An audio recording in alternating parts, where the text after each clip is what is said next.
everybody. Welcome to the Hallmarkies podcast. We are really excited today to be here to be doing a bonus episode for you where we are talking about some classic films.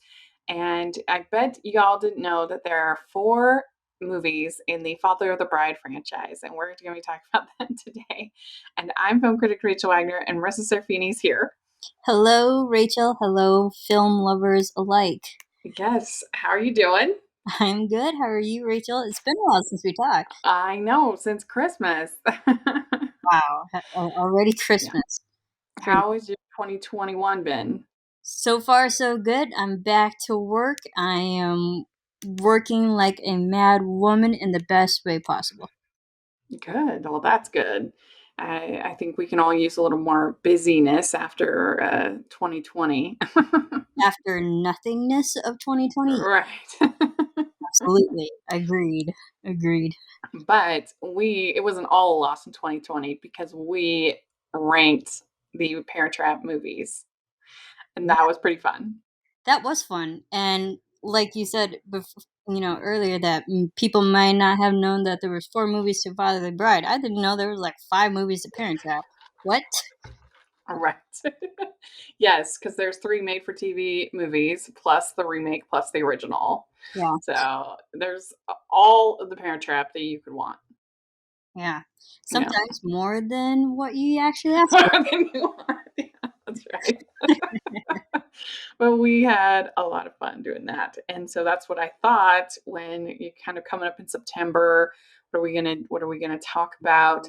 So I had the idea that it would be fun to watch the Father's Bride movies, and I'm gonna try to rank them. It's tough though because they're pretty similar. There's not like huge differences between these 4 movies.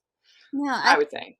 Yeah, I'd say the major differences would be Father's Little Dividend and Father of the Bride Part 2. I think Yeah. those were the biggest differences, which we'll definitely get into. I'd agree, and the remakes definitely amp up the madcap sort of humor. But there's we'll talk about it, but there's literally like lines from the 1950 movie in the remake, like verbatim. Yeah, and direct references, or if the lines aren't verbatim, they're definitely referencing back to the original. They even have in the 1991, they have the same wedding gift that is given in I don't know if it's literally the same, but the ugly statue clock that's in both. So they really are pretty similar. And so it makes it hard to rank because you are a little bit nitpicking. And I definitely have like quite a bit of nostalgia for the remakes. They're I love them. So it's hard not to just go off of that and have them be the top. It just makes ranking difficult. Yeah. We'll do Agreed. I mean, like obviously, the 90s versions of Father of the Brides are, our generation, so we might be a little biased. Yeah, that's right. Yeah. I think they do hold up very well. Mm-hmm. Yeah, and it's interesting. I was actually just talking about this with somebody that for some reason it seems like remakes do well in romantic comedies. You know, I mean, I can. You think like Parent Trap. You think Father of the Bride. You think Sabrina. I really love that remake. I love You've Got Mail. I mean, there are a lot. It seems to be a genre because a lot of times remakes are just terrible. But for some reason, it seems to be a genre that does well with remakes. Yeah, and the 90s remakes of romantic comedies done well. I'm not that's sure true. today's remakes, like 20 years later, are doing well, but the 90s definitely hold up. And I mean, we haven't really, I can't even think of anything to compare. I mean, unless you're talking something like La La Land or something like that, which is more like an homage than a remake. And I hate to be that person, but I did not love La La Land. I think I would because I'm all about music and dancing and colorful and frenetic energy. But for some reason, La La Land just did not hit it with me. I liked it. I wasn't in love with it. It was fine for me. I thought it was okay. I was like, I watched But it once, and you think that would be a movie like maybe 20-year-old Marissa would be watching compulsively. right. Not very much. I don't know. It was something about that movie just did not do it for me. Yeah. But there's just not that many romantic comedies made, period, these days. But uh, so it's hard to come up with a one to think about when you're talking about recent remakes. But I'm sure there's some that people could talk about. But anyway, There's like, I what are you talking about? What about these movies? Just is right. something at the top of our heads right now. But even it's not really, I guess, a romantic comedy, but even like something like the Footloose remake was pretty decent, I thought. Like it's not as good as the original, but I That's so liked funny it. you say Footloose because I literally watched the original Footloose like a week ago. Oh, really? Just Yeah. because that movie is great. I think that maybe the reason why remakes and romantic comedies tend to work a little bit better than other genres is that the basic building blocks of a romantic comedy are pretty simple. Yes. And so I don't know, it makes it harder to super screw up. It's not like you've got, fantastical creatures or, you know, you don't have like sci-fi to elements to deal with. It's just a love story. And so I Right. think And that's maybe why. romantic comedies have the exact same tropes over and over again that we all know and love, and we as Hmm. the audience are very conditioned to see all those, like you said, Yeah. building blocks.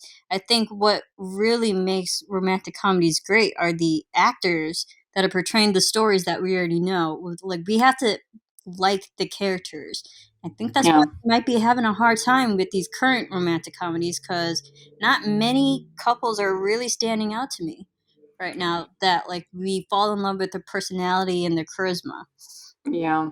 I mean, I really liked Crazy Rich Asians, but I have to say that I mean, Henry Golding, I loved so much, but I almost loved sort of the ensemble nature of it Yeah, more than the couple itself. agreed. The Yeah. side characters, you know, definitely Hmm. definitely stole the scenes in Yeah. that movie. So Yeah. agreed. I think yeah, it's the characters we have to fall in love with, not because we already know the storylines and the tropes. Hmm. It's the characters. Yeah. Yeah. I've one good one recently. Well, it's not that recent, but something like The Big Sick. Have you seen that? Oh yes, so good. Yeah, that one's a with such likable characters that you're just rooting for. And that's so funny you said that because I literally listened to a podcast interview of Emily Gordon like literally 2 days. Oh, really? Yeah, Yeah, so funny. that was a What a good one. small podcasting world we live in. Well, I tell you one that's just come out on Apple Plus, that has such likable characters. It's not really a romantic comedy, it's more of a coming of age story, but nevertheless is the movie Coda. If you have Apple Plus, you should definitely watch that. It's so good. Oh, I haven't watched About it, but I did hear of it. Yeah, it's so good. Yeah, you should check it out. Anyway, let's get back to Father of the Bride. So we're going to talk. There's actually four movies that are from Father of the Bride. There's the original from 1950. Then there is the sequel called Father's Little Dividend from 1951.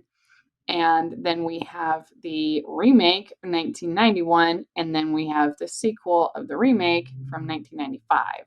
So we're going to talk about all four and then at the end give our ranking. But let's start with 1950. And so, had you ever seen this version before?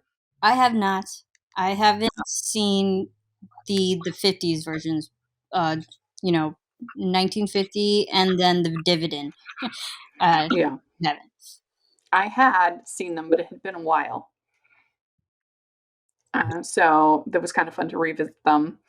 And like you said, the story is very similar in both films. You have George Banks, in this case, played by Spencer Tracy, who is who's the father of a daughter. In this film, he also has two sons, and the daughter is going to get announces she's going to get married, and the wedding makes him crazy. All the money and the everything, and, so, yeah, it like I said, it even starts out exactly the same as is in the 1991 with them him drinking champagne and saying, "You fathers will understand." Right, it's like after the chaos. We're kind of Yeah. thrown with the, like, in medias res, we're just thrown Mhm. in the middle and we see, like, the after, um Yeah. What did you think of Spencer Tracy and, Elizabeth Taylor in those roles? I like them, quite honestly, because again, I'm young, quote unquote. I'm not actually really familiar with Spencer Tracy's work, even though I have heard of him, but I haven't really watched his work. Elizabeth Taylor, I think that's Right. pretty much a given. If you haven't seen an Elizabeth Taylor movie, then you've obviously lived under a rock. But Spencer, I was not familiar with, so this was I'd like to say this was one the first, if ever, first time Uh-huh. I watched him. So I'm not used to his work and his acting and his character. Um, he seemed way more straightforward than he did to, because obviously we're already going to make comparisons to Steve Martin. Mhm. And Y Spencer y Tracy was just, like, way more straight-laced than Steve Martin was. Yeah, definitely not as madcap, is not as silly as in the 1991 version, and you do get to see him be kind of this type of, grumpy, curmudgeonly, father in Guess Who's Coming to Dinner. I don't know if you've heard of that, Yes. uh, but His that was character actually was his last movie he ever made. yeah. Yes, I have heard And of that he one. did a bunch of movies with Katharine Hepburn, like Desk Set, which I really enjoy, and that's actually like a kind of a subtle Christmas movie if you want to watch a Christmas movie. I love Catherine. But they had a bunch of romantic. I mean, they had a relationship in real life, so then they had a bunch of romantic comedies. Like they had one called Adam's Rib. I mean, my favorite is Desk Set. It's really good. It's very funny, That's right. and I'm writing of this course, down. he also plays the police officer, the detective in It's a Mad, Mad, Mad, Mad World. I don't know if you've heard of that. Yes, I have heard of that movie, have not Mhm. watched it, actually. So Yeah, many it's a good people one. reference that movie, and that's one like, admittedly, I have, like, a running list of all the classical movies that I should have watched at least once in my life that I Yeah. haven't, and Mad World is on that. Yeah, it's a good one. It's very, very funny. And this movie, he starts off when he hears that she is getting engaged. He talks about, is it the boy with the teeth, the guy with the porcupine hair, the English teacher that Poopa Doop Ellie liked. Ellie is his wife, and the muscle bound ham with the shoulders, the beep bop hound, the genius who promised to fix my radio. She wouldn't do that to me. It's like really making his daughter seem like a little bit of a player. Yeah. The Like, radical, she hadn't been on a picket line for weeks. how many guys has she seen? Yeah. I Goodness. mean, the one flaw, well, there's flaws with this movie, but outright flaw, I think, is that I did not think that Elizabeth Taylor and her fiance had chemistry at all.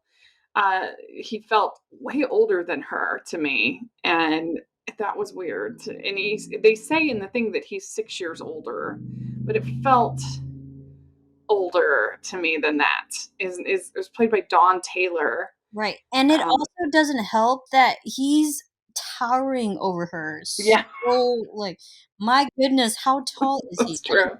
Google his height, and Yeah, she's it says on IMDb. like you said, she's very young, I think they say that she's, what, 20? So Yeah, granted, that's still a very young age to get married, even today, even how many years later now? Um, so yes, I completely agree. There was no chemistry. Visually, the pairing didn't really work well, and yeah. it was refreshing to see a young Elizabeth Taylor. Ve- Because Kimberly Williams Paisley is the same age technically in the 1991 film, but it doesn't feel weird because she has great chemistry and they feel the same age between her and And Annie's yeah, supposed to be 22, and so they made her yeah. 2 years older. And but they just look, her and George Newbern look the same age Yes, or close to the same they look age. closer. So this is Yeah. what we call screen tests, guys. This is why it's a screen test. Chemistry. So Don Taylor, who plays Declan, that he was 6'1". Yeah. Okay, So and Elizabeth Taylor must be really short. Yeah, Dunstan, not Declan, Dunstan. that's Yeah, I think. Let's see how short she is, because he does look so tall. so tall, Yeah, so tall.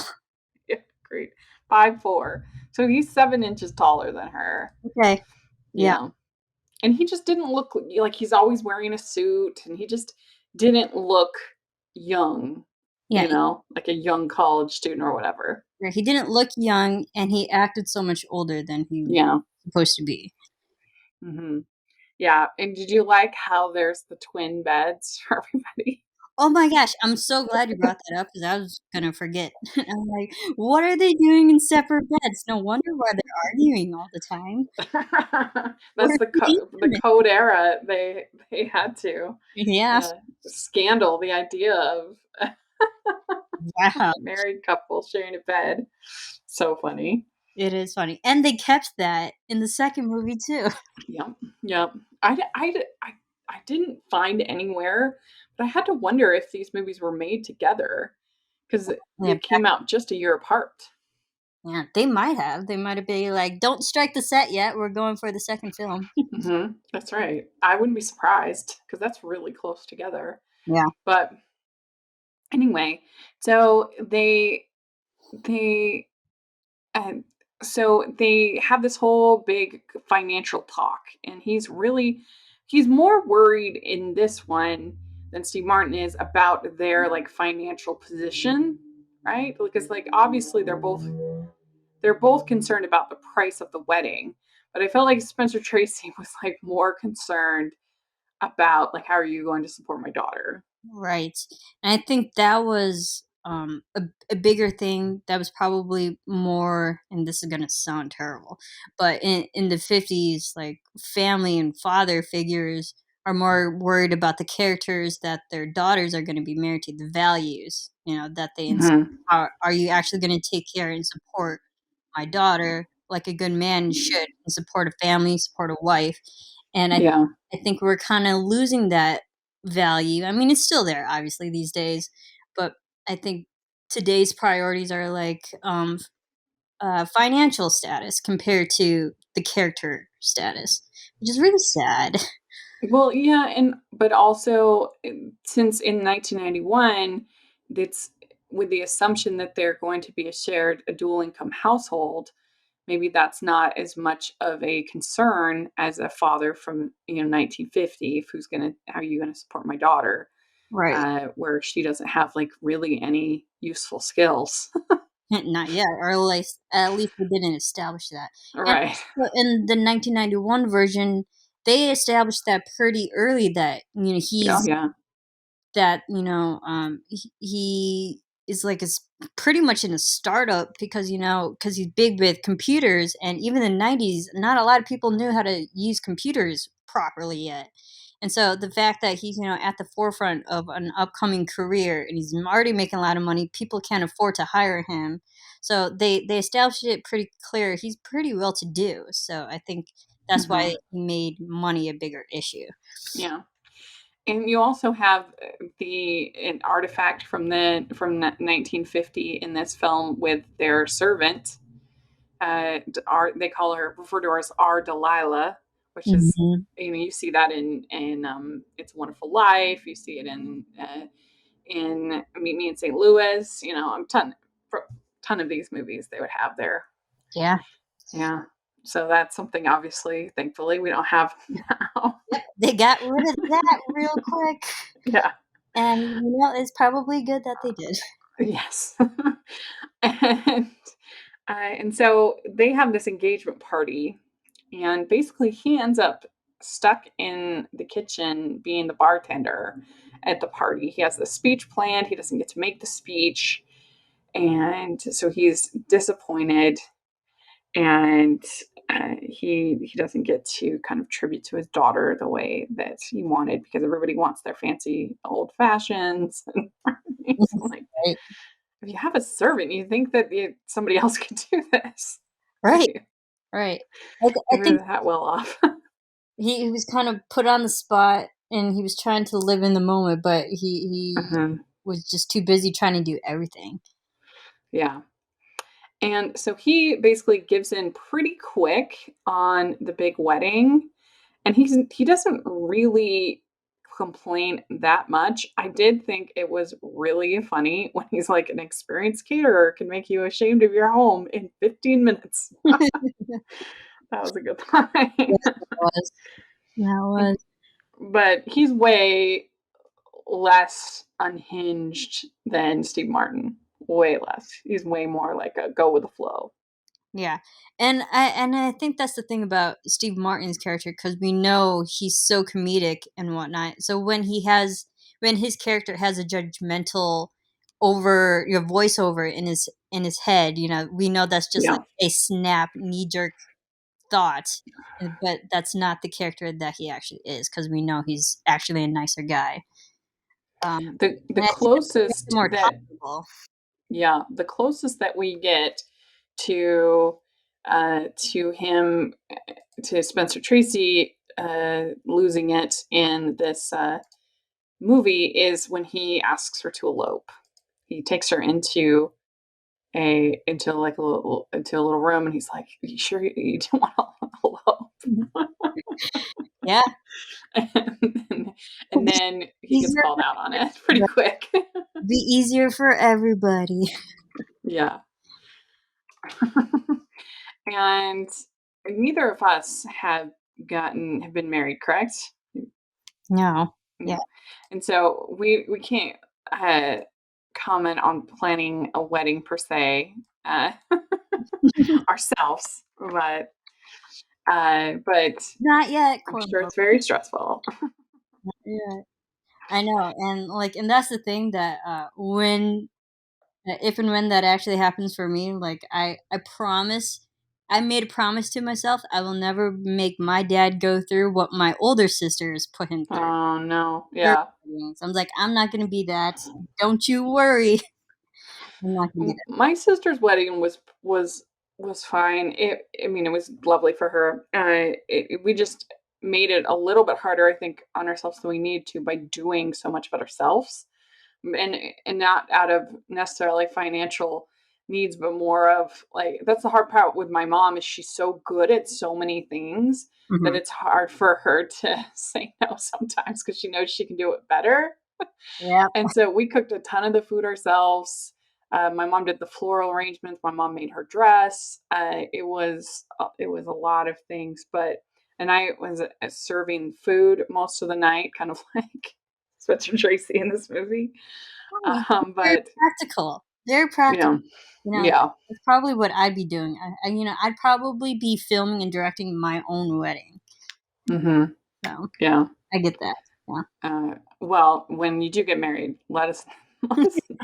Don't you I worry. expect an invitation. Everyone will know if and when that actually Yes. happens. Well, so here in this movie, it's $3.75 a head.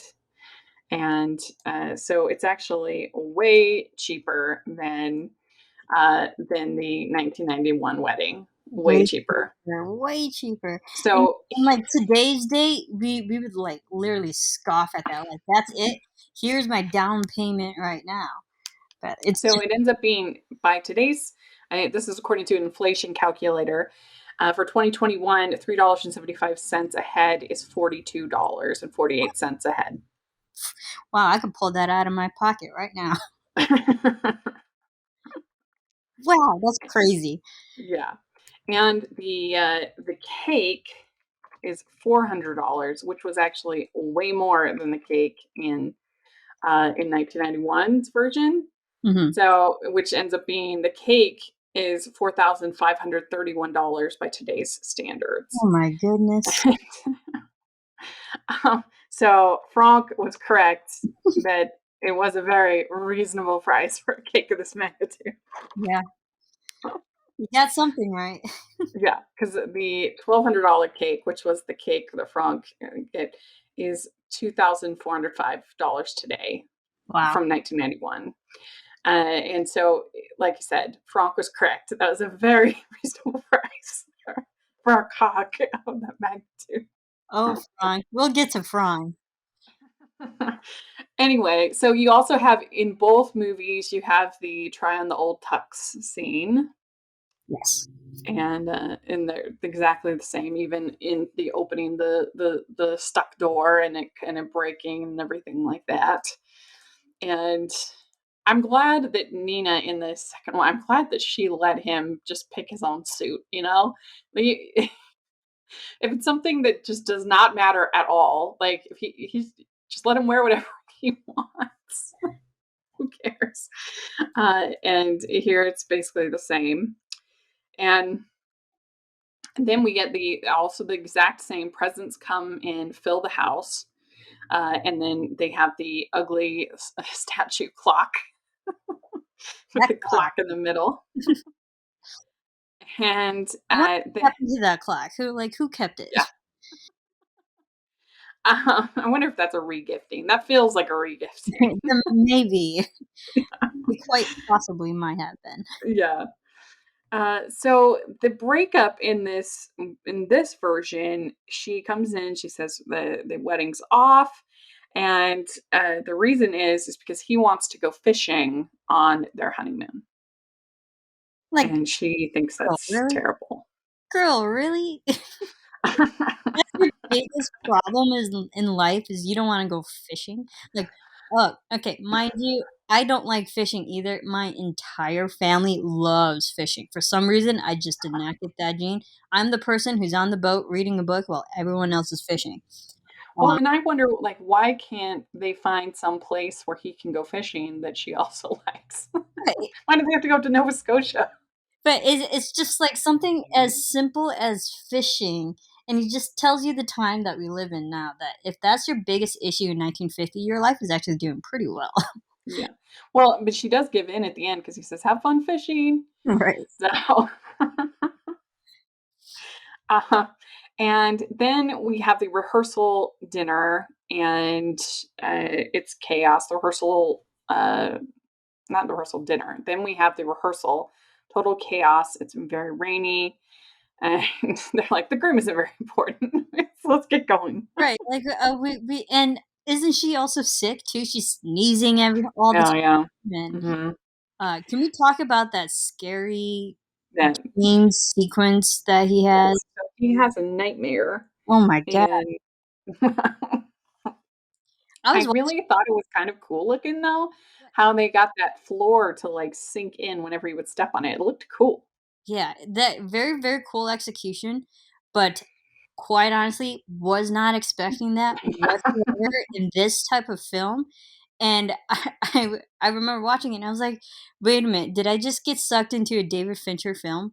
What is happening?" Because it was such a painful, like, 3-minute sequence, and it really threw me off and it completely changed the tone of what It did. It was like, why are we in this fun house all of a sudden? I'm like, where is this coming from? It was so off putting, and I think Yeah, that was obviously on purpose, but it was just so drastically different than what we had already been watching for like an hour.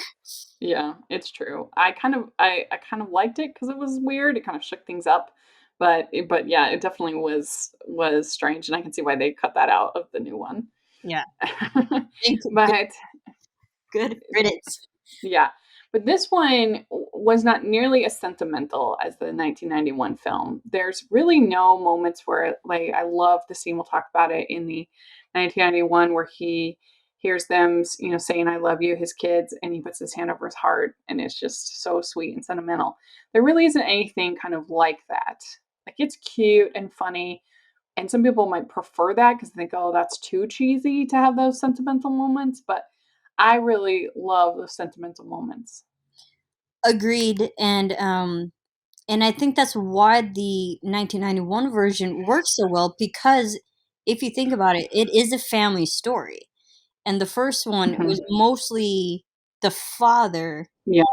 and what he's thinking, what he's doing throughout this entire movie. The whole movie, like, it's Spencer Tracy's movie. It's not the daughter's movie. It's not. Mhm. It's the father's movie.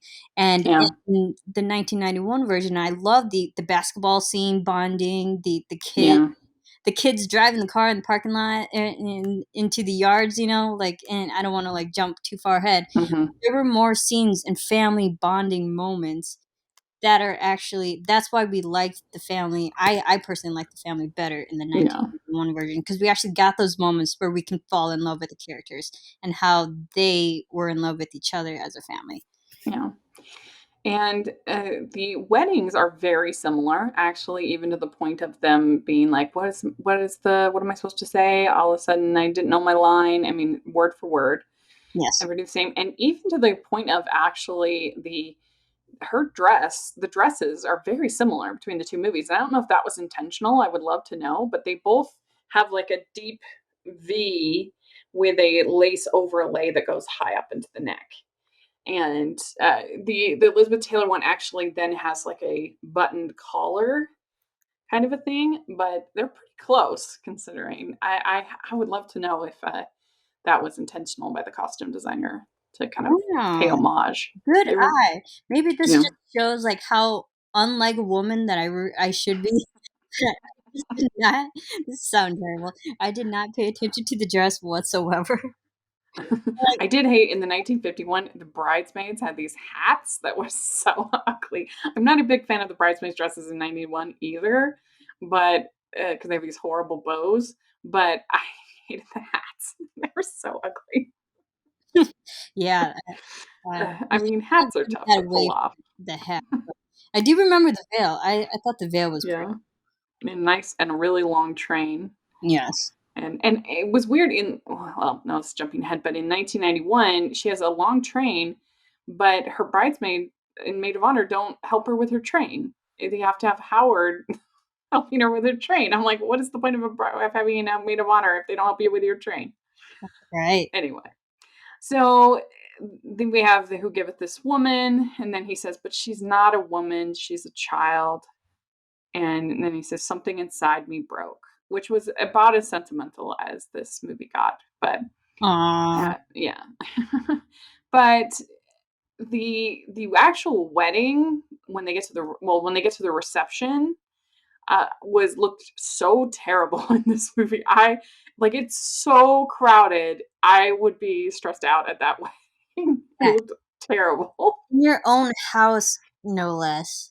Like they're both crowded and they're both in their houses, but the one in 1950 looked even worse to me. Like it was so crowded. And I don't know if it's just that's like COVID me, like seeing that and being like, oh, that's too close. Yeah, I'd be like, too many people in my house. Get out. Yeah. This is Like, why we oh. have venues now. And my sister's wedding was at our house, her reception, I should say. Oh, really? But we did have a pretty big backyard, and so we were able to put all the tables back there. And it certainly wasn't 600 people like these. I don't know how many people it was, but nothing like this. And so yeah, this one just did not look pleasant to me. 600. Wow. That's a big turnout. Yeah. Yeah, well, they at least that's what they say, and they have 600 over 600 people. Yeah. But then he misses her. She drives away. Says, my K was gone, and I was too late to say goodbye. And then she calls. Yeah. From the airport. Yeah, and they said, my son's my son until he gets himself a wife. My daughter is my daughter all her life. Ugh, and So that there just we go. hits you, you know? Yeah, it's cute. Like, we don't Uh, have lines like that anymore. no, unfortunately, maybe in Hallmark movies. All Maybe. right. We'd like to take a second from this episode of the podcast to celebrate our sponsor of this episode, and that is the Hallmarkies Patreon. Do you love Hallmarkies podcast? Do you want an inside scoop into what happens on the podcast? Do you want early access to episodes and loads of cool perks? Now is the time to become a patron of Hallmarkies podcast. By becoming a patron, you get to access our patron Facebook group. You can request episodes or even be a guest on the podcast. And most importantly, any patron can join our monthly movie watch-alongs with stars like Paul Campbell, Natalie Hall, and more. It's as low as $2 a month to join in and become a special part of the Hallmarkies family. Please consider, and we will love you forever. Go to patreon.com/Hallmarkies. That's patreon.com/Hallmarkies. Let's talk about 1991. So again, we've already talked about some of the similarities. Both of them actually talk about being in a constant state of panic. You worry about her meeting the wrong guy, and then you worry about her meeting the right guy. Because that's the greatest fear of all, because then you lose her. And that was really very sweet. And he lives in San Bernardino, and he's got a beautiful house. I don't know how you make all this money making athletic shoes, but there we go. Evidently, they're great shoes. He runs the company, so he is pretty high Like up. literally, they're making their on factory level. These are in America made shoes. Yeah. And I think I think that was a big thing in the 90s, because I just remember oh my goodness, why am I blanking? Jumanji. I was gonna say, Oh yeah. I'm like Jumanji, the father, and the shoe company. Oh, weird. Yeah, I didn't think of that. Yeah. You're right. Yeah. And so then she's her, and then his daughter is back from being in Italy, in Rome, and we see her at the top of the stairs. She's looking very grown up in her black dress. And one of the things that I think really helps this movie is that the whole family has chemistry, and Steve Martin, Diane Keaton have great chemistry. And Kimberly Williams Paisley is so great. This was her first role. She did incredible. Yeah, so sweet. I mean, obviously, if anyone follows me knows how much I love Diane Keaton. So obviously, I'm on board for that. Steve Martin, of course, and I think that's why the 91 movie works so well, because Diane Keaton and Steve Martin at that time are at the height of their career. Yeah. So, and she'd already proven herself to be incredible in romantic comedies like Annie Hall and things like that. So we already knew that. Exactly. But whether she would have chemistry with Steve Martin, it seems on the surface like a weird fit, but it worked. It totally worked. Yeah. And I'm not, and I wasn't worried about them two not, meshing well on screen, because both of them individually have a lot of charisma, and now put them together, they're even twice as and good. And just before, Steve Martin had done Parenthood, which is a very similar kind of role. Yes. As far as as being kind of sentimental dad, and so he that's probably why they thought of him for this. And of course, you have Nancy Meyers, who wrote this. She didn't direct it. She co-wrote this movie. And she would go on to become rom-com royalty. Yes. And well, she'd already done Baby Boom and some other stuff too. But oh god, I love Baby Boom. Can we do a movie review on Baby Boom? And I just invite myself onto your show just to talk about that movie, because I never could talk about it on TV, and I'm still waiting for my opportunity to just nerd out on that movie. Yeah, it's a good one. So much. Yes. So she spills the news that she is engaged, and it's hard to believe that she wouldn't have talked about this guy. I guess international phone calls were a lot more expensive then, so maybe she didn't call them much, but I don't know. It's just hard to believe that they would have no idea that this was coming at all. But nevertheless, and he sees her as the little girl when she's telling him, I met a man in Rome, and we fell in love, and we're getting married. Yep. It was really quick. Yeah, it's really good. He's like you, Dad, except he's brilliant. It was that slow buildup, so I did this and this and this and this, and now I'm getting married. Yeah. She kind of blindsided them a bit. So it Steve Martin's, his reaction is completely justifiable. Yeah, because when my sister got engaged, it was hard for me because I didn't want things to change. Like I mean, I wasn't like him, but still it was, and I had tons of warning. I can't even imagine if it just came out of nowhere. Right. That would be really hard. Wait, you're older Uh, or your sister? my sister's 2 years younger than me, but we both went to college together, and because she was homeschooled, so we experienced a lot of the same things together, even though she's 2 years younger. Yeah, and 2 But years is not a big age, no, so yeah, you're still like growing up together. I get yeah. that.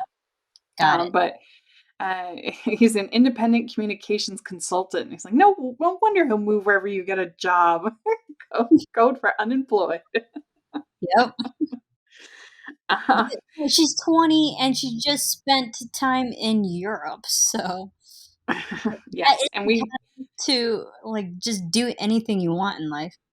we find out that they met at a showing, a revival showing of Bringing Up Baby, which is basically my dream life. Like because Oh, I love that movie and I love vintage movies, and the idea of like, oh, we're both laughing at all the same parts. Like we're yeah, and and so funny, Katharine Hepburn. Maybe that was on purpose. no, yeah. And so then he also gets very weirded out by the fact that he's touching her knee. He's like, "What is he doing?" Yeah, And Steve physical Martin just affection does. that we didn't really get in the 1950s movie. Yes, yeah. And he says that I'm Mr. Discontinued, and that Mhm. and then he makes the seatbelt flub. I won't say it here. I don't want to shock anybody, but that's a funny line.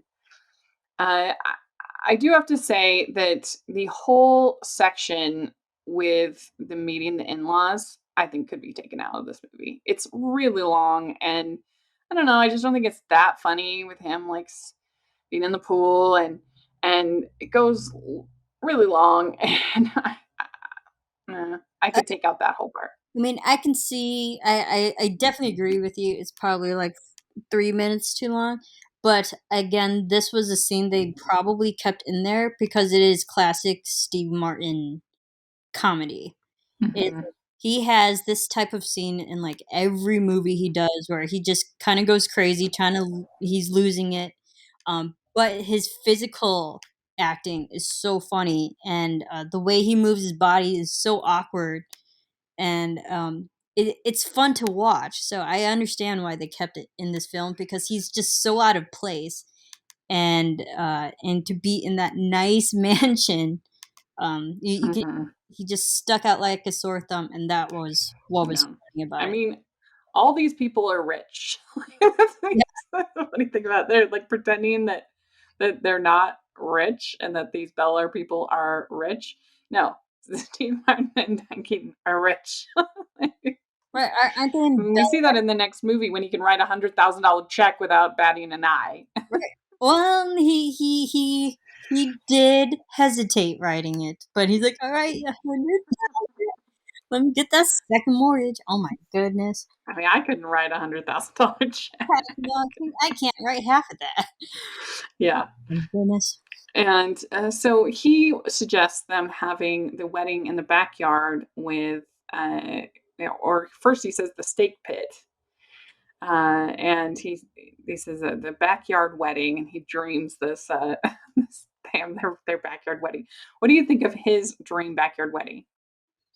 Um, Yeah, I mean, I think it's completely different because he has his idealistic view of what he wants it to be. He wants it to keep it under his control, but Hmm. obviously, when you bring the daughter and bring the wife into it, you're immediately gonna lose your say, in your opinion.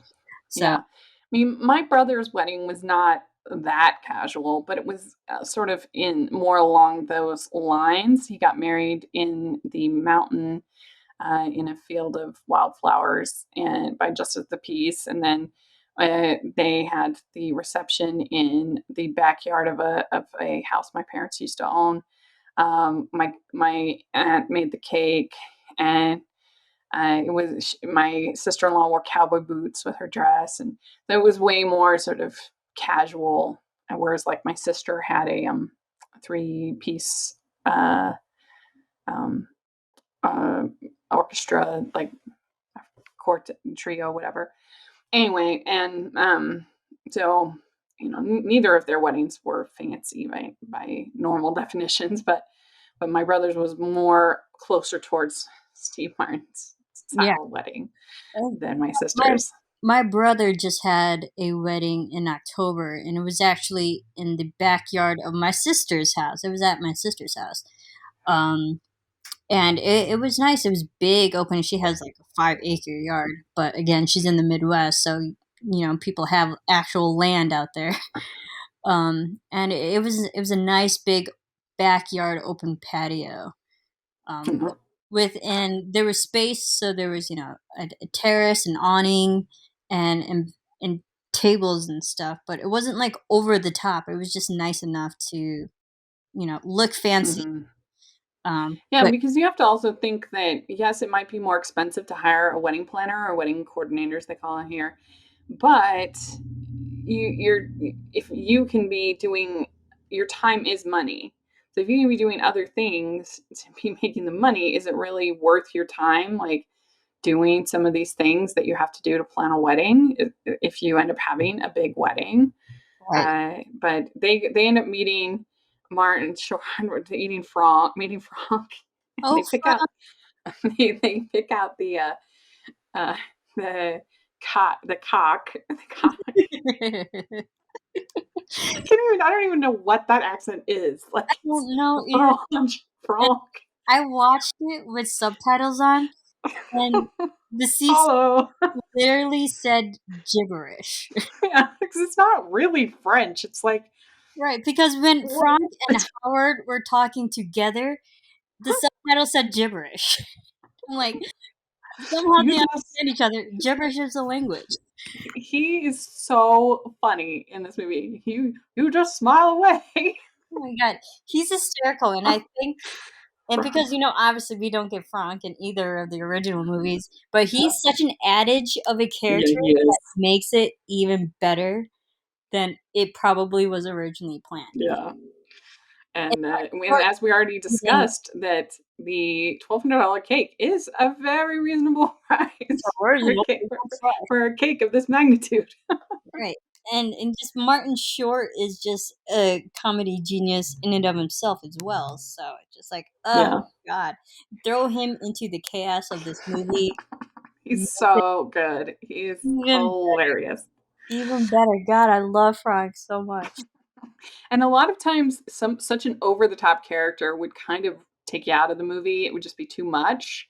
But for some reason, because everything is so nutty anyway, and the idea that this is somehow a smallish wedding when you have swans, like what?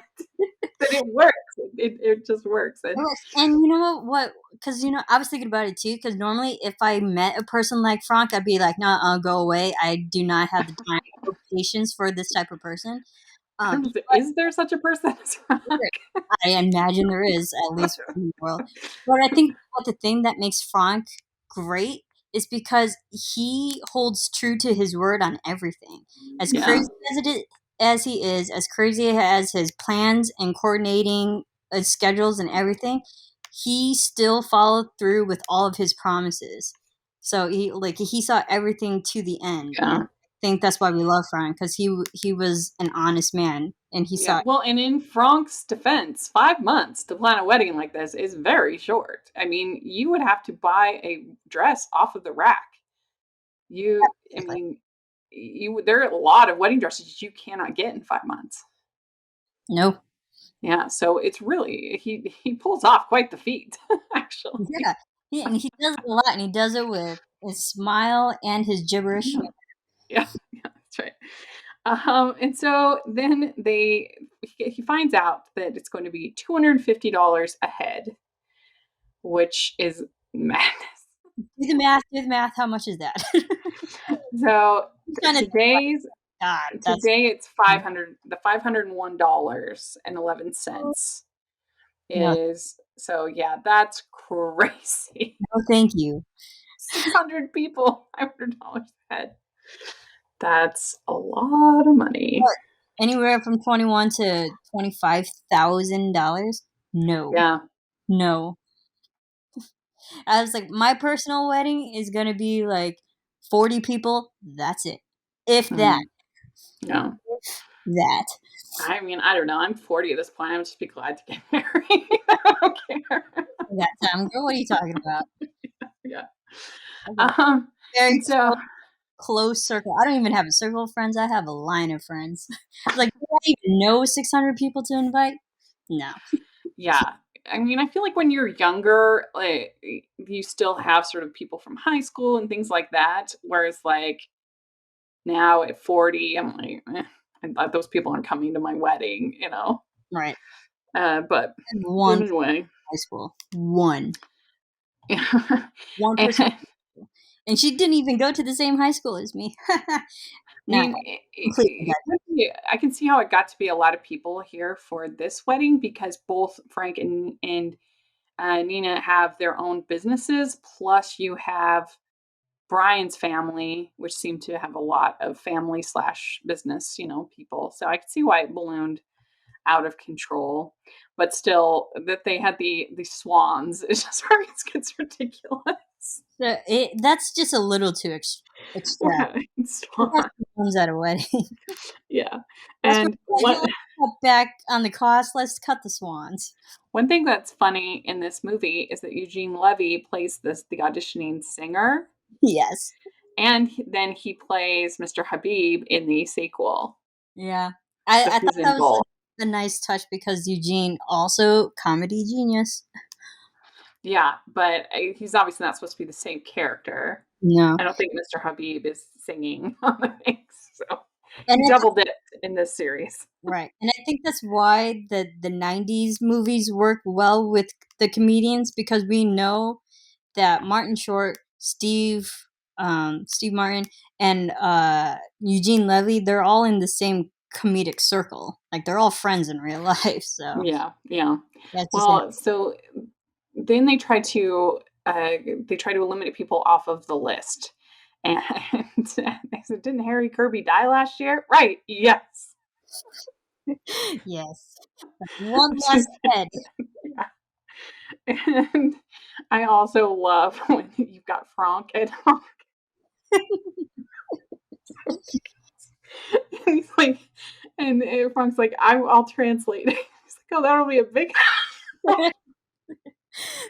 And I love Nina's justification. She's like, "Well, we can't have Frank coordinate the wedding and not invite him." Yeah, oh yeah. I'm gonna pay for $500 for him and his assistant. Indeed.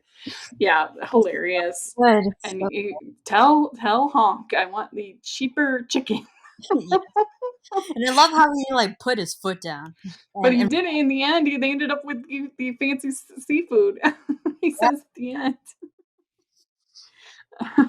oh goodness. But he loses it, and then that's when he goes. And the highlight of the movie, at least in my opinion, is this hot dog scene. Some big shot over the bun company, some big shot over the wiener company, decided to get together and rip off the American public. And I love my favorite part of the whole scene is when the store manager comes up and says, "Why don't we just calm down now, sir?" Says, "I'll tell you why we don't calm down, because you are not excited. It takes two for a we to calm down now, doesn't it? That I don't know, sir." That I don't know. Uh, Hilarious.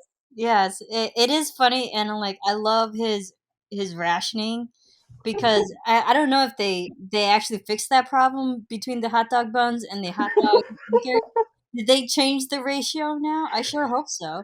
I should know this because I worked in a grocery store for 5 years. I should know Yeah. they actually I changed that. feel like you still get, maybe it's 10 now, but I don't feel like you get 8.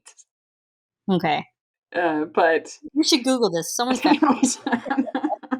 but But I just love that whole scene. It's literally one of my favorite scenes in all movies. I think it is so funny.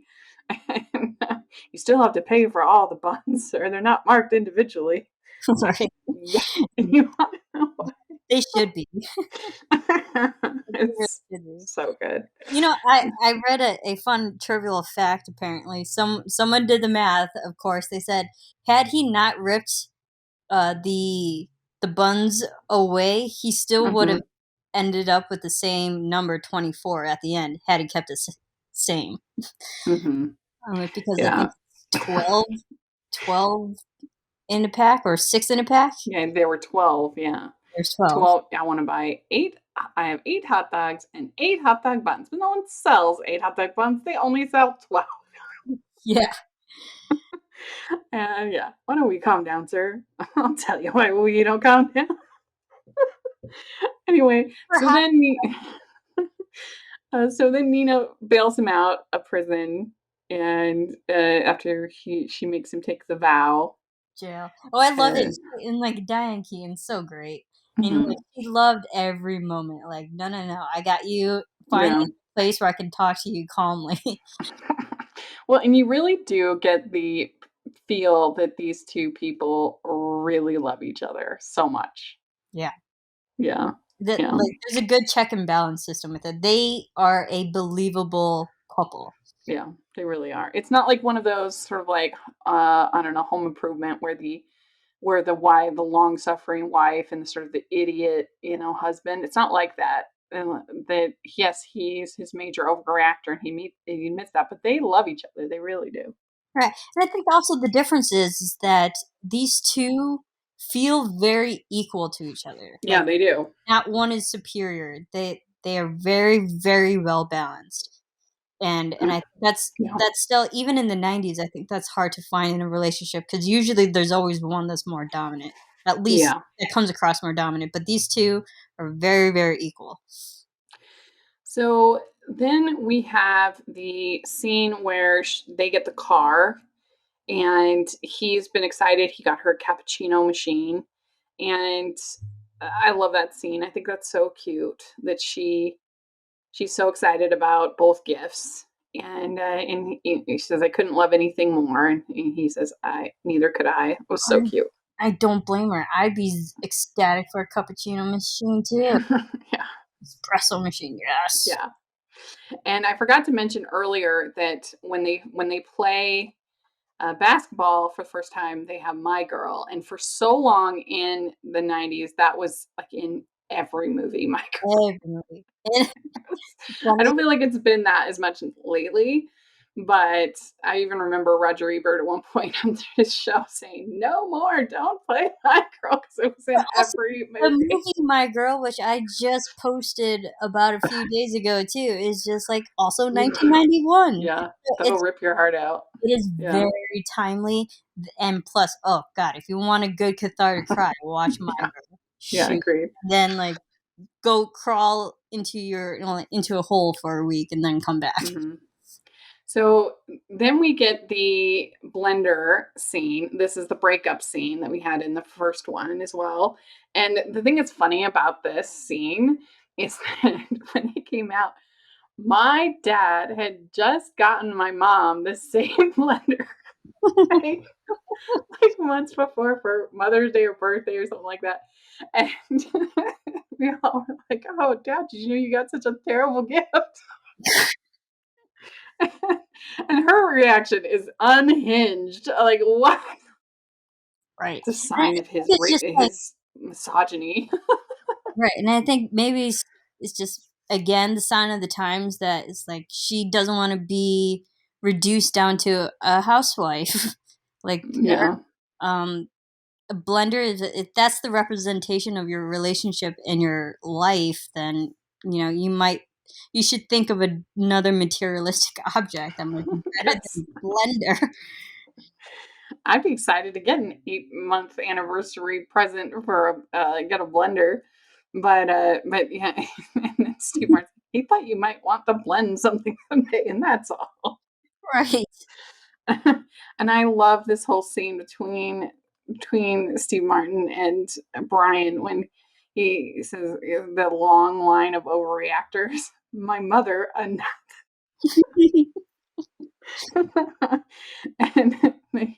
the grandmother, the story, grandfather. The stories about him are legendary. That whole scene is really cute. Right. It's not just his fault, Yeah. it's hereditary. Yeah. And then they have one more pickup game the night before the wedding, and that's really cute. And it starts to snow, and it's been the first time there's snow in Los Angeles in 36 years. Of course it's And not. and not only does it snow, it's like scoopable snow. Like where you actually have to shovel and stuff. Like I can imagine that you might occasionally have snow, but usually wouldn't stick. Right. Have inches. And this is also one of those things where, you know, how much I love Nancy Myers and Charles Shire, but like it is so inaccurate when it comes to weather and snow because Mhm. growing up in the Midwest, I've seen real snow. Yes, it can get a lot of snow, inches of snow in a Yeah. matter of hours, but it does not come down like that ever. Yeah. I It's not mean, and it would be just because the ground would be warm, it just would be very unlikely that it would be snow that you would need to shovel and stuff like that yeah, in it Southern could California, but right. It could be cold enough to snow, but it's too warm to stick to the ground. It would melt basically immediately. yeah. And they have to get a warm bath for the swans. Yeah, there's two swans in the tub. Yeah. And then the wedding is actually pretty similar to the original film, even down to the who presents this woman, but she's not a woman, she's just a kid. Right. And And again, with you saying the verbatim of the line, because he's also struggling. He's like, "Oh no, what do I say? I forgot my line." mhm. And he also doesn't get to see her at the wedding, but it just was like slightly less crowded, just slightly than the 1951. Neither of them is my jam. That's not what I want for a wedding. No, I think it seems more only because of all the cars in the street.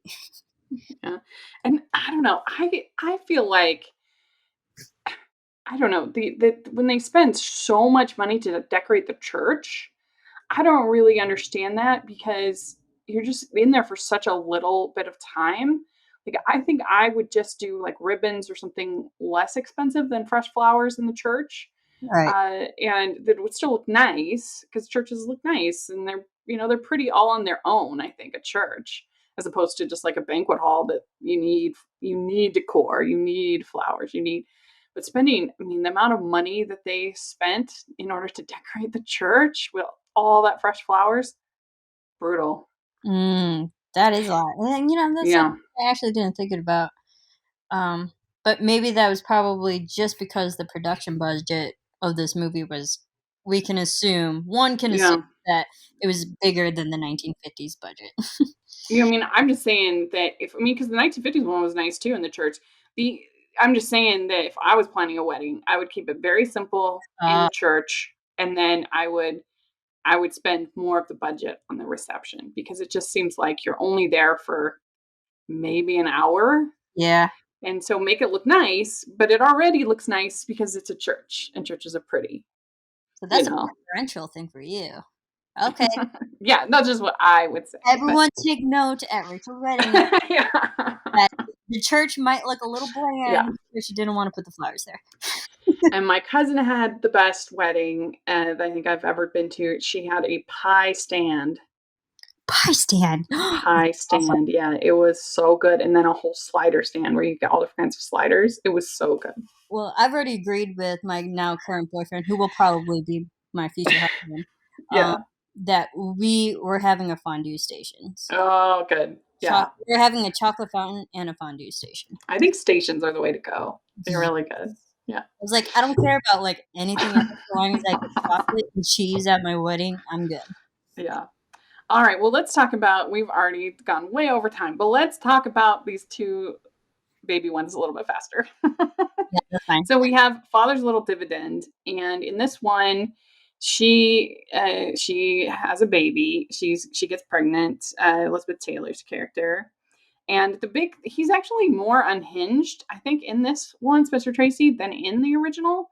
Because the whole idea of him being called grandpa, like, he does not like that at all. He's so against it. And if anything, he gets a little bit more unlikable because he becomes Yeah. very accusatory towards the daughter, towards the husband. Like, what did you do? Were you irresponsible? X, Y, and Z. I'm like, but this Yeah. is time. Like, they've been married for a year now. Of course, they're gonna start having a family. Yeah, especially in 1951. Like, if you didn't have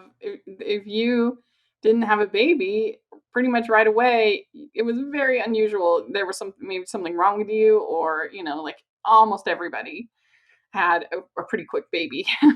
Right, and it just shows the difference of the times because even now, women are Mhm. actually getting married older, having children later. You and I are both like products of that. So, Yeah, yeah, yeah. exactly. So then also, her Ellie, the wife, Spencer Tracy's wife, in this movie, she gets really strange, I thought. Like, she gets this whole fantasy of having the Kay and the baby and move in with them. And she's like super invested in this happening. And so when she finds out that they bought a house, she's like devastated. Devastated. I was First of like, all, I'm what? like, why? Why would you add people to your house? And especially like they're married, they already have their own lives together, and now they're gonna add a baby. You're gonna add 3 people to your house. Yeah, and they already have two other sons, two other children, Exactly. and I also thought it was weird that they were, like, shocked that they got a mortgage on their house. That must be something different, that maybe mortgages weren't as common in the 1950s, but, like, that would be surprising because you know all these people coming back from the war and stuff. Like, I wouldn't think they'd have tons of savings to be able to pay for a house with cash. Right. So I would think almost everybody would have a mortgage, but they were like, "Oh, you got a mortgage." Yeah, this is like the end of the world. They're Yeah. like, there goes your life. And yeah, and there's a lot of fighting about the name, what they're gonna name the baby. So many names, so many names they listed, and I don't want to sound too judgmental, but maybe because those none of the names that they mentioned were anything I'd like to call my future children. I'm like, Yeah, I why? forgot to write them down, but yeah. Why? And then they get in a fight, and she comes over, Elizabeth Taylor comes over, and then, uh, Declan, right, is his name? Or Dunstan, sorry, Dunstan, I keep saying it wrong. Anyway, and he says, "If anything happens to her, I'll kill myself." And Stanley says, "Don't worry, I'll do it for you." Just funny. And on some level, And you think he would. yeah, and, so she's sleeping outside, and, and she's really upset with him because she thinks that he's, like, having an affair. And he says, "No, I've just been working overtime." Like, it's so funny to me because I figure that those kinds of you have those often in, like, Hallmark movies and things like that where people will be, like, taking dance lessons or, like, doing something like that, and not tell their prospective spouse, and then they're like, "Oh, he's having another relationship," or whatever, or he's not invested. I'm like, if it's something that's extra like that, just tell them. It's not worth it. Like, what? And this is like in the common Hallmark trope that we love. This is one of those moments where it'd be like a miscommunication or a Yeah. misbelief of a certain situation. They think Like, one the thing is the the happening. advantage of, like, a surprise is not worth it if, like, your wife thinks that you're having, or your fiance or whatever, thinks that you're having an affair. Like, Right. And then the poor guy, he was like, I swear I'm working. She just caught me the 2 minutes I was out for coffee. I'm like, oh my goodness, of course. just say it from the beginning. Yeah, it's Just just say, like, "This is what I'm doing." I'm working. Or just tell your assistant where you're going if you're gonna grab a cup of coffee. Goodness. Yeah. And so then they're very, very, very protective of her and making sure that she's taken care of, and they have the false alarm, and then he takes a sleeping pill. We forgot what we have that also in the remake. And which I think was executed a lot better in the the. weirdest scene in this movie, it's definitely more over the top in the remake, but the weirdest thing, and I don't know why they put this in, but like him finally learning to love the baby because he lost it. Right. What? Like that was such a weird scene. Like, why on earth would you go away from your baby for even 5 minutes? Like, Yeah. what? And then secondly, like it shouldn't take that for you to love your baby. Like you should just love And your baby. Like what? I can kind of understand why they put it in, because at the beginning he was so hesitant against this baby, and then finally when the baby comes, the baby, he's not bonding with it because the baby seemingly doesn't even like him, and then they had to put this moment in where it had to be quote unquote earned, where he lost the baby, he cares so much about it, and then when he finally gets the baby back, that's when the bonding really starts. So like it was that moment where they finally got to bond, I because think they needed to come with something else or make it like not such a long separation. Like maybe just like, oh, here this lady right next to us on the other bench has the baby. You know what I mean? As right, opposed to like him he's running around, panicking. yeah, he's going all the way back home, going back He's to the park, in the police. and the I, police. yeah, I don't know. I didn't. I thought it was kind of weird. And after that, he was on that I was on him like a pigeon. Yeah, it's like, And is that a saying we say anymore? Probably I don't think so. not. And then they have the christening, and he says, "Now I couldn't imagine my life without him." And that is something that is, at least in my experience, is real. That it's it's weird how your family. Because my mom had three babies when I was growing up. She had one when I was 10, one when I was 16, and one was I was 18. And and so it is a weird thing on how your family feels complete, and then you get this new member of the family, and then it's like, weren't they there? And all these other memories that they weren't, but it feels just like you can't imagine your family without that person. And I do think that that's a real thing. Yeah, And and I'm so glad you said that, because my family, everyone knows I'm the baby of five, but there's mhm. older ones, and then a 10-year gap to the last two. Oh yeah, it's kind of similar. We have Right. 10-year gap too. When I remember talking to my sister, who's the second oldest, and she was like, "It's so hard to remember a time before you, because they did Hmm. spend 10 years before my Yeah, brother and I even came into the picture, and they're like, it's so hard to even remember what we used to do before you came into the family." So yeah, I get yeah, it. yeah. So now in the new version, Father of the Bride Part Two, we start out with George having a midlife crisis, and when he finds out I that love how you said midlife crisis, because I thought about it. I was like, another title for this film would be midlife like crisis. Father of the Bride colon midlife crisis. Yes, because my mom was, I think, 41 when she had my youngest sister, and it was definitely a surprise. We didn't have the exact same time as far as anybody having any of us older kids having a child, but my sister had a baby in 04, so it would have been 5 years. So Madeline would have, I think, been 5. So it's pretty close. Not like as close as this, but we definitely had the aunt child and the and Yeah, her niece. it's That's a good gap though. 5 years yeah. is a good gap. But anyway, we I can definitely relate at least to this kind of. And my dad sort of had a little bit of a midlife crisis. Not too bad, but That's why uh, I think my dad had a midlife crisis. That's why he got the last two kids, myself included. um, and so then having a baby later, and is definitely a wild experience. So I can actually, there's a lot in this movie that's very over the top, but some of the stuff I can actually relate to.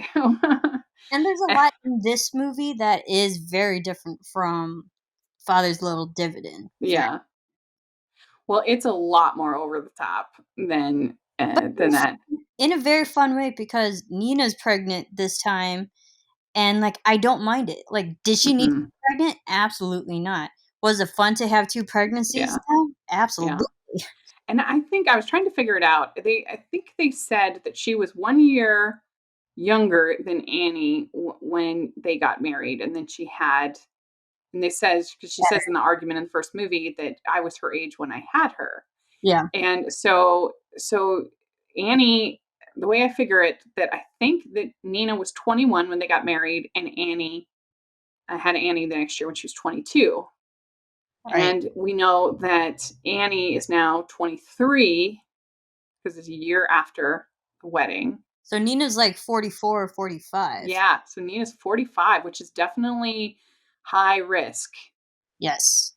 They would, and I don't know why they call it, because it's not very nice, but they call it geriatric pregnancies. Geriatric pregnancy. I think it's like anything after 40 is now, because actually they've done health studies saying pregnancies after 40 are more likely to have health issues with the Yeah, child. I mean, the majority are still fine, and it's no problem, but it is definitely higher risk than when you're younger. And so he decides that they're going to, before they find out about Nina, they're going to sell the house. And Mr. Habib comes, played by Eugene Levy, and he was going to buy the house. And this is definitely like these kinds of caricatures you wouldn't really see as hopefully as much now. It's pretty cringy, Mr. Habib. Yeah, Mr. Habib. And I think this is, again, another moment where they're letting the comedians take over the storyline compared to what the storyline actually is. Mm-hmm. And so he decides that he's going to sell the house because they offer him 15K, I think, bonus, and they have to be out in 10 days. Crazy. That is a crazy turnaround, especially Yeah, that is. after you built a family and a life together to be Mhm. out in 10 days. No way would I ever do that. And they talk about them having alternative last names. And I actually am a big fan of this. A good example of the combining names is that actually from Hallmark Land, the Pennevegas, Yeah. because they took their names, combined them. Luckily, they had I was like, they had names that worked perfect for this. Alexa Vega and Panna Vega. Oh, very, very, Yeah. very similar. That I just think that's so cute.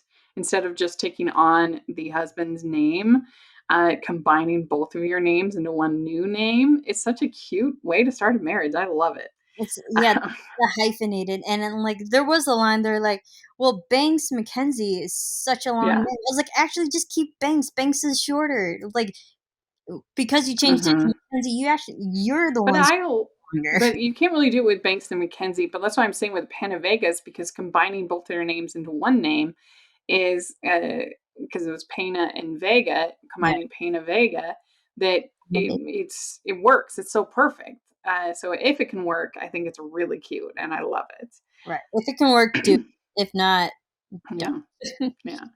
So then, like, we have Nina finding out that she thinks she's going to menopause, and then they find out that they're having a baby, and of course, George freaks out. The doctor's like, "You kids are," Well, because they had their it was like died. momentary, like a moment of the doctor who was like, you know how many children I delivered based off of Yeah, moments of something. Oh, good because he's been working out and he dyed his hair, and they had a moment in the kitchen, I guess. God. Yeah.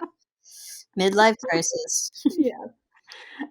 And so then Frank and Howard find out they happen to be at the hospital. Yes, convenient. And I loved it was so funny when they're driving home and there's the On the Sunny Side of the Street song playing, and on one side is all of the kids being nightmares, and on the other is like sweet and lovely. Uh, And I bet it was, if this was real, I bet Nina would have, it would be a lot harder for her than they kind of show, at least. Even though my mom is like such a natural nurturer and mother, it mhm. was still tough. And my my sister and I, we went away to school that summer, and she was trying really hard to be like strong, my mom. And she would leave us these messages on her answer machine and be like, "Hi, Rachel. Hi, Mick." And we'd be like, "We're terrible daughters." Like, You left your mother during pregnancy. yeah. How dare you? But she made it through and she did amazing. Oh, And bless her. You so, appreciate mothers because you never know how much they actually go through for their family. yeah, it's true. And I love how And they actually gave Nina a moment to like, how are you feeling? Because yeah, we see how George is completely derailing and spiraling during all this. yeah. But, like, she's the one who actually has to go through it, and I love how they finally Hmm. focused it on her. Yeah, and she says, "You're so hilarious, George. I know how old I am." And so then he goes and he stops them from tearing down the house, which the idea of like, I mean, at these, this supposedly it's the land that's valuable or whatever. And I'm like, this is like a small little development area. Like, I don't think there's that much land. Yeah. And he's going to build multiple houses on this tiny plot. Like, the whole thing is ridiculous. But Plex. he writes a 100K check for a house that he owned outright 24 hours before. Crazy. And It and shows like how desperate he was. Like he didn't Mhm. want things to change. And so then they add on a whole new wing for the baby to the house, Beautiful. and they Kronk to do it. Again, Frank, come through. Yeah, and that baby's room was so cute. That nursery, adorable. Nursery's amazing. So much better Mhm. than regular bedrooms. Yeah, it was really really cute. Spoiled baby. And then they have the baby shower, where of course they have the storks. Yes. It's just really funny. And so we find out that they've been and Annie and Brian have been in a big fight because she got a promotion to go to Boston, and he's like, "Well, why would we want to move away from your family, his family?" And yeah, I mean, it's really hard taking care of a baby, so I can understand his perspective, but she that was the deal when they got married, is that he would move anywhere she got a job, and so he has to kind of, that's what he signed up for. Yeah. And I'm like, that's what marriage is, because I'm sure in that relationship, she was always doing what he needed for his career. And now it's time Mhm. to turn and, give that equal Yeah. respect to her. And I think that's such a 90s story that would work now in the 90s. And it probably would not go well over in the 50s movies. Yeah, that's true. That's true. So then he's taking care of Annie and Nina. It's the only igloo in San Bernardino, which was really funny. I thought they were in San Marino. It's San Bernardino, isn't it? San Bernardino? I thought it was San Marino. Oh, maybe. Anyway, it, One of the sands. Well, yeah. one of the And then he gets the sleeping pill from Frank, and he ends up taking two when he should just take half. That's why you never take other people's medication. No. And like as a big proponent of sleeping pills, I myself who constantly take them. But I take them responsibly Yeah. now than I did in college. Sleeping pills can be very, very dangerous. And the fact he took two, oh my goodness. But I love they really added to Steve Martin's comedic physical humor. Him just like laying against the car window. Like Well, and then the whole thing with the very- prostate exam is so funny. Oh yes. But yeah, and then this whole sort of ending of the movie where there's the doctor who is going between both Annie and Nina, and that whole thing, and then Frank and him have a bonding moment, which was super cute. Yes. And then Brian makes it at the last second, and Nina has to have a C-section. I did like that Dr. Wagner comes in to save the day. There you go. There you go. and and it was such a cute scene when George tells Nina when he first saw her, and they have to, he knew that he was going to marry her, and she says, "Thanks for marrying me," and he says, "Thanks for marrying me, Nina," and they have that's a really cute moment. Yeah. What I love about the second movie is that I felt that, part two, the first half of this movie was all comedy, and then Hmm. the second half became drama. Yeah, Um, there was a nice there was a nice balance between the two in this particular movie, because quite honestly, once they get to the hospital, it becomes very sentimental. It yeah, gets real at the point where they're like, "We she needs a C-section. This is serious," and yeah, it becomes heavier, but not too heavy, to the point where like we love these characters so much, or that if anything happens to Nina or Annie, we're like, "Oh, we're gonna be devastated." So it did turn into a dramatic movie, which you don't really expect. yeah. I mean, it does. They have these really sweet sentimental moments, and I think that some people might think it's over the top, and it does get over the top with the prostate exam, things like that. But I think maybe you and I, some of the stuff that people think, oh, that's ridiculous, but because we had families where we had, you know, like our moms having, big families and stuff like that, we probably, I connect with this more than other people probably do. Right, exactly. Yeah. And I had because I was a young aunt as well when my Right. sister had her child. I was only 9.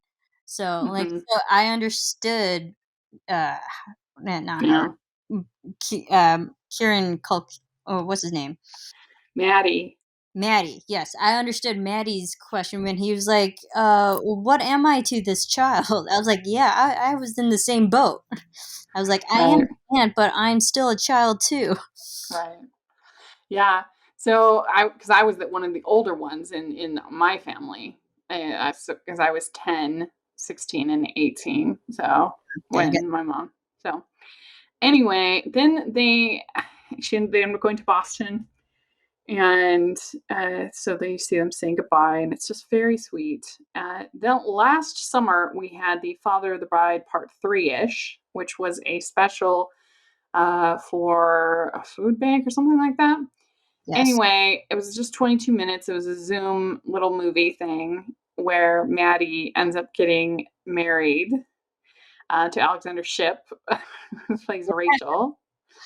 And it was so cute. I loved it. I loved and adored it. It was I so love good. it too. Quite honestly, I just rewatched it like 10 minutes before we started. And Oh, and I love, again, we love this family so much because we haven't seen them in almost 30 years. yeah. It still feels like we see them every day. They're still Yeah. talking to each other as if Oh, no time has passed, and we yeah. right back into their lives. Because And he'd be like obsessed with masks, and yes, yeah. It's so good. I love that they got Ben Platt to play George Jr. oh my God, and I love it. And Florence Florence, Pugh to play Megan. yeah, Oh, and like also great casting and great additions. hmm. Yeah, I mean, I wish that we could get a full-on part 3. I would be so happy. I loved this casting. Yes, same, and to get Robert Downey Jr. in as well. I mean, that's just the power of Nancy Myers. So Yeah. You mean applaud Robert De Niro? for getting everybody back Yeah. together. Yeah. It was it was one of the highlights of last summer. I loved it. It was so good. Yeah. Yes. And It's then so good. Like if you just want a nice pick me up, you watch that. mhm. Yes, I agree. And Ben Platt sings "The Way You Look Tonight" at the end, and it was just like, Oh, perfect. it's everything you didn't know you needed. Yes, that's right. So, all right, well, let's quickly do our ranking. Again, this is tough for me because I have nostalgia for the modern ones. Mhm.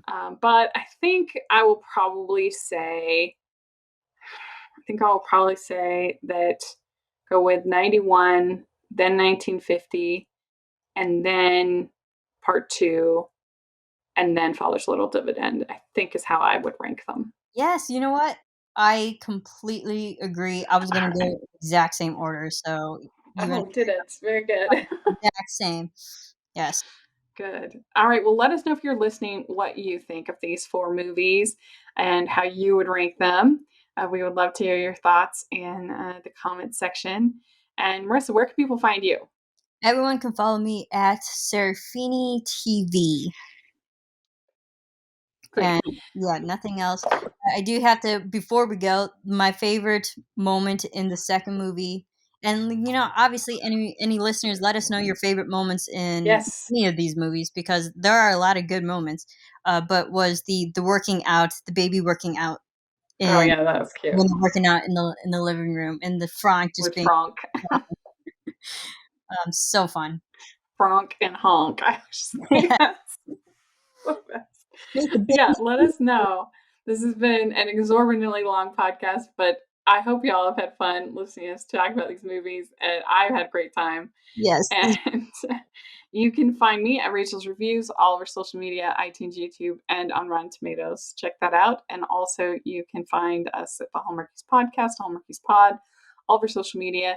If you're listening on iTunes, please leave us your ratings and reviews. We really appreciate that. And if you are listening on YouTube, please give this video a thumbs up and subscribe to our channel.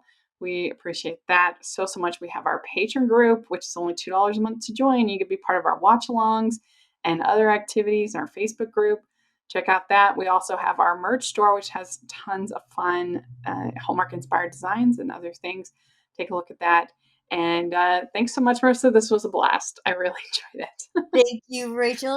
I love doing these movie reviews with you, and I love Nancy Myers. Yes. And anything Nancy Myers related, so I'm so happy to talk about these movies. So thank you. It was really fun. I had a All lot. right. We'll talk to you later, guys. Bye, everyone. Bye.